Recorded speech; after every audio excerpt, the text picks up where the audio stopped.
তেল, রক্ত আর দাবার বোর্ড।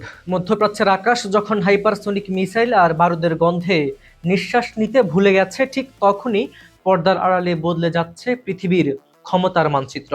যে খেলাটি শুরু হয়েছিল ইরান আর ইসরায়েলের সীমানায়, 2026 সালে এসে তার ভাগ্য নির্ধারিত হচ্ছে দক্ষিণ এশিয়ার ড্রয়িং রুমে। সবাই যখন ভেবেছিল ট্রাম্পের হোয়াইট হাউসের রণহুঙ্কারে তেহরান ভূস্মিমিত হবে, ঠিক তখনই ইসলামাবাদ খেলল এমন এক মাস্টার স্ট্রোক যা দেখে কপালে ভাঁজ পড়েছে কূটনীতিকদের। একদিকে চীনের ড্রাগন শক্তির ব্যাকআপ, আর অন্যদিকে ওয়াশিংটনের সাথে পুরনো সম্পর্কের তাসের টেক্কা। পাকিস্তান কি তবে দক্ষিণ এশিয়ার সেই নিরাপত্তা রাষ্ট্র থেকে রাতারাতি বিশ্বস্ততার নতুন ফেরিওয়ালা হয়ে উঠল? যখন ইসলামাবাদ আর বেইজিং মিলে হরমুজ প্রণালীর চাবিকাঠি হাতে নেওয়ার ছক কষছে, তখন চিরপ্রতিদ্বন্দ্বী ভারতের অন্দরমহলে বইছে ঝড়ের পূর্বাভাস। জয়শঙ্করের তীক্ষ্ণ জবাব কি ভারতের কূটনৈতিক একাকিত্বকে ঢাকবার চেষ্টা, নাকি দিল্লির কৌশলী নীরবতার আড়ালে লুকিয়ে আছে অন্য কোনো ভয়ঙ্কর চাল? ইসলামাবাদের এই দাবার ঘুঁটি কি ভারতকে কোণঠাসা করে ফেললো, নাকি এটি কেবলই দেউলিয়া অর্থনীতি বাঁচাতে পাকিস্তানের এক চরম সুযোগবাদী জুয়া? বিশ্ব রাজনীতির এই রগ রগ স্নায়ুযুদ্ধের আদ্যপান্ত জানতে আপনাকে ডুব দিতেই হবে আজকের খবর সংযোগের বিহাইন্ড দ্য সিনের বিশেষ প্রতিবেদনে, যেখানে শান্তির আড়ালে লুকিয়ে আছে তেলের হিসাব, আর কূটনীতির টেবিলে বসানো হয়েছে রক্তক্ষয়ী এক সেগমেন্ট। মধ্যপ্রাচ্যের আকাশ এখন শুধু বারুদের গন্ধে ভারী নয়, বরং সেখানে উঠছে কূটনীতির অদৃশ্য যুদ্ধ বিমান। কয়েক দশক ধরে যে ভূখণ্ডকে কেবল তেল আর ধর্মের লড়াই বলে মনে করা হতো, 2026 সালে এসে তা এক জটিল স্নায়ুযুদ্ধে রূপ নিয়েছে।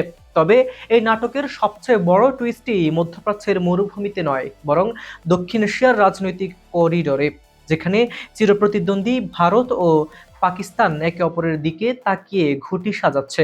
বন্দুকের গর্জন ইরান বা ইসরায়েলি হলেও তার প্রতিধ্বনি কাঁপিয়ে দিচ্ছে ইসলামাবাদ ও দিল্লির ক্ষমতার অলিন্দ। ইসলামাবাদের নীরব চাল, দালালি নাকি সুযোগবাদ? অসাধারণ এক ক্ষিপ্রতায় পাকিস্তান নিজেকে এই যুদ্ধের আলোচনার কেন্দ্রে নিয়ে এসেছে। যে রাষ্ট্রটিকে বিশ্ব রাজনীতিতে প্রায়শই নিরাপত্তা রাষ্ট্র বা কেবল সামরিক শক্তির পরিচয় দেখা যেত, তারা এখন রেশমি রুমালের মতো মোলায়েম কূটনীতি নিয়ে হাজির। ডোনাল্ড ট্রাম্পের হোয়াইট হাউস তখন ঘোষণা করলো যে ইরানে মার্কিন অভিযানে 2-3 সপ্তাহের মধ্যে শেষ হতে পারে। ঠিক তখনই ইসলামাবাদ এক অবিশ্বাস্য মাস্টার স্ট্রোক খেললো। তারা কেবল মধ্যস্থতাকারী হিসেবে হাজির হননি, বরং চীনের মতো দানবীয় শক্তিকেও নিজেদের পরিকল্পনায় সামিল করেছে। বেইজিং ও ইসলামাবাদের কর্মকর্তাদের ড্রয়িং রুমে তৈরি হওয়া 5 দফা শান্তি পরিকল্পনা এখন আন্তর্জাতিক আলোচনার টেবিলে। লক্ষ্যটা সোজা সাপ্টা: বিশ্বের ধমনী হিসেবে পরিচিত হরমুজ প্রণালী খুলে দেওয়া। হরমুজ বন্ধ থাকা মানে বিশ্ব অর্থনীতির মৃত্যু ঘণ্টা বাজা। পাকিস্তান সেই জায়গায় দাঁড়িয়ে যুক্তরাষ্ট্র ও ইরানের মাঝখানে সেতুর কাজ করার দাবি জানাচ্ছে। এককালে আমেরিকার ঘনিষ্ঠ মিত্র হিসেবে পরিচিত পাকিস্তান এখন সেই পুরনো কার্ড ব্যবহার করেই ট্রাম্প প্রশাসনের সবুজ সংকেত আদায় করে নিয়েছে বলে মনে করছেন বিশ্লেষকরা।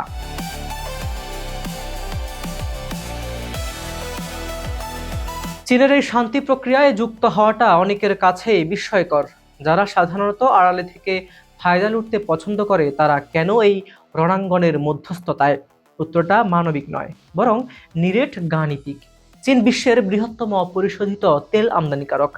তেলের দাম আকাশচুম্বী হওয়ার অর্থ হলো চীনের কারখানার চিনিগুলো ধীরে ধীরে নিভে যাওয়া।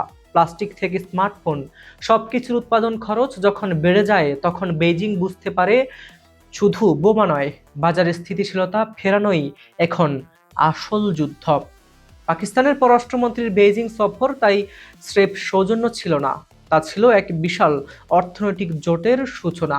যৌথ বিবৃতিতে তারা যে সংলাপ ও কূটনীতির বুলি আওড়াচ্ছে, তা আসলে ভারতের জন্য এক বড় ধরনের অস্বস্তির কারণ হয়ে দাঁড়িয়েছে।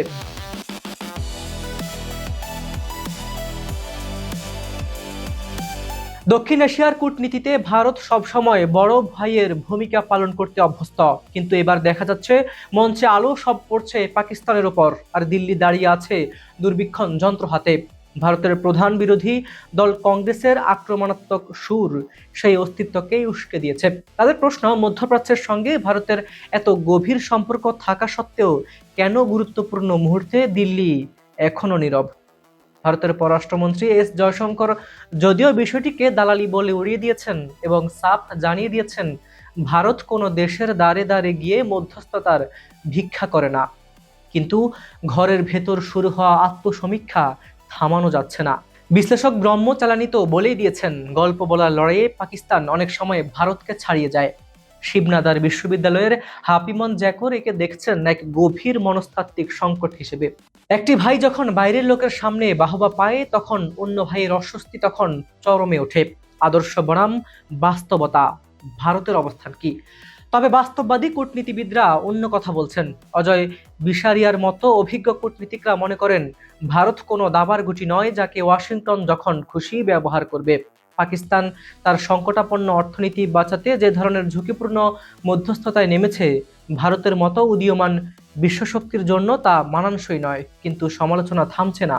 সাবেক পররাষ্ট্রমন্ত্রী নিরুপমা রাওয়ের মতে, ভারতের এই অতিরিক্ত নীরবতা তাদের চিরাচিত ভারসাম্য বজায় রাখার নীতিকে প্রশ্নবিদ্ধ করছে। মধ্যপ্রাচ্যের এই যুদ্ধ তেলের বাজারকে অস্থির করেছে ঠিকই, কিন্তু দক্ষিণ এশিয়ার রাজনৈতিক মানচিত্রে এটি এক নতুন সমীকরণ তৈরি করেছে। পাকিস্তান যখন আলোচনার টেবিলে চেয়ার টেনে বসেছে, চীন তখন সেই টেবিল সাজাচ্ছে নিজের মতো করে। আর ভারত এখন দোটানায়। এই খেলায় সরাসরি প্রবেশ করা কি বুদ্ধিমানের কাজ হবে, নাকি দূর থেকে স্থিতিশীলতার পরিকল্পনা করাটাই শ্রেয় হবে? ইতিহাস যখন লেখা হবে, তখন হয়তো দেখা যাবে হরমুজ প্রণালী খুলেছে, তেলের দাম কমেছে এবং বিশ্ব আবার স্বাভাবিক ছন্দে ফিরেছে। কিন্তু সেই ইতিহাসের পাতায় কার নাম শান্তি প্রতিষ্ঠাকারী হিসেবে স্বর্ণাক্ষরে লিখা থাকবে? ইসলামাবাদ নাকি দিল্লি? আপাতত ইসলামাবাদ সেই গল্পের প্রথম কয়েক পাতা লিখে ফেলেছে, আর দিল্লি ব্যস্ত সেই গল্পের ভুল খুঁজতে। কূটনীতির এই খেলায় কে জেতে আর কে হারে, তার উত্তর হয়তো সময়ের গর্ভে লুকোনো। তবে আপাতত এটুকু স্পষ্ট, দাবার বোর্ডে পাকিস্তান এক অপ্রত্যাশিত চেক দিয়ে ভারতকে ভাবনায় ফেলে দিয়েছে। মধ্যপ্রাচ্যের হাইপারসোনিক মিসাইলের গর্জনের মাঝে বদলে যাচ্ছে দক্ষিণ এশিয়ার মানচিত্র। ইরান ইসরায়েল যুদ্ধে হঠাৎ কেন আলোচনার তুঙ্গে পাকিস্তান? চীন ও আমেরিকার মাঝে দাঁড়িয়ে ইসলামাবাদ কি ভারতকে কূটনীতিতে হারিয়ে দিল, নাকি দেউলিয়া অর্থনীতি বাঁচাতে এটি কেবলই এক সুযোগবাদী জুয়া? দর্শক, ইতিহাসের চাকা যখন ঘোরে, তখন বড় বড় সাম্রাজ্যকেও থমকে যেতে হয়। আজ যা কেবল হরমুজ প্রণালীর তেলের হিসাব বলে মনে হচ্ছে, কাল তা হয়তো হবে নতুন কোনো বিশ্ব ব্যবস্থার জন্মকথা। ইসলামাবাদ কি সত্যিই বিশ্ব শান্তির নতুন ফেরিওয়ালা হতে পেরেছে, নাকি বেজিং এর হাতের পুতুল হয়ে দিল্লির ইগোতে আঘাত হানছে? তার উত্তর সময় দেবে। তবে একটি কথা স্পষ্ট, কূটনীতির এই দাবার বোর্ডে আজ পাকিস্তান এমন এক চেক দিয়েছে যার জবাব খুঁজতে দিল্লির ক্ষমতার অলিন্দে আজ নির্ঘুম রাত কাটছে। ভারত কি তার কৌশলী নীরবতা ভেঙে কোনো বিধ্বংসী পাল্টা চাল দেবে, নাকি দক্ষিণ এশিয়ার নেতার আসনটি নীরবেই হাতছাড়া হবে? জয়শঙ্করের তীক্ষ্ণ বাক্যবান কি পারবে বাস্তবতার এই কঠিন স্রোতকে রুখে দিতে? খেলার কেবল শুরু। এই স্নায়ুযুদ্ধের প্রতিটি মোড়, প্রতিটি গোপন নথি, খবর সবার আগে আপনার কাছে পৌঁছে দেবে খবর সংযোগ। আজকের এই বিশ্লেষণ আপনার কেমন লেগেছে? পাকিস্তান কি সত্যি বাজিমাত করলো? আপনার মূল্যবান মতামত কমেন্টে জানান। আমরা প্রতিটি মন্তব্য পড়ি। আজ এই পর্যন্তই। আমি হাবিবুর রহমান নিশান বিদায় নিচ্ছি। তবে মনে রাখবেন, মধ্যপ্রাচ্যের বারুদ নিভলেও কূটনীতির আগুন কিন্তু কেবল জ্বলতে শুরু করেছে। দেখা হচ্ছে আগামীকাল ঠিক একই সময়ে নতুন কোনো বিশ্ব রহস্যের উন্মোচন নিয়ে। ততক্ষণ পর্যন্ত চোখ রাখুন আমাদের পর্দায়। ভালো থাকুন, সুস্থ থাকুন। আল্লাহ হাফেজ।